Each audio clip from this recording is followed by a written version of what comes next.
या सगळ्यांनी गुळगे बनवू लागायला. मला माझं दुपारचं काम, उन्हाळा चालू झाला की माझं हे दुपारचं काम चालू झालं आहे आता सध्या.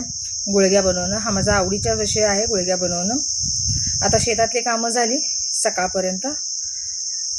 दुपारी आता जेवणं खावणं झाल्यानंतर मी हे करायला बसल्या. जवळजवळ 1 तास 1.5 तास झाले हे बनवायला लागले मी. आता हे गुळग्या बनवण्याची जी सवय लागली आहे मला, किंवा ह्याची बनवण्याची आवड आहे, ही आवड माझ्याकडं माझ्या आजीकडून आली. आजी म्हणजे माझ्या आईची आई, ती बनवायची. लहान असल्यापासून मी तिला बनवताना बघितलेलं होतं आणि मीही बनवू लागायचे तिला.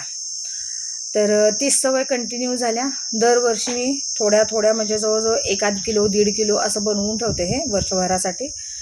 कारण याची खीर छान लागते. सणावाराला आपण याची खीर छान पद्धतीनं करू शकतो आपण. आणि विशेष म्हणजे स्ट्रेस बस्टर आहे हे माझ्यासाठी.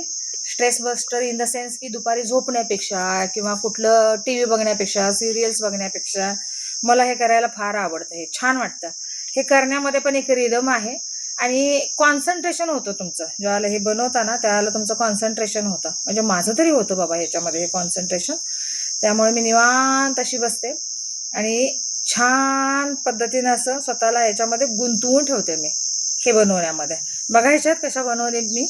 बघा हे आहे हे कणिक. हे कणिक असं मळून घेतलेलं आहे मी. अगदी साध्या चपातीचं कणिक आहे हे. फक्त 3 नंबर चाळणीनं मी गिरणीतून काढले आणि या पद्धतीनं असं मी बनवलेलं आहे त्या गुळग्या.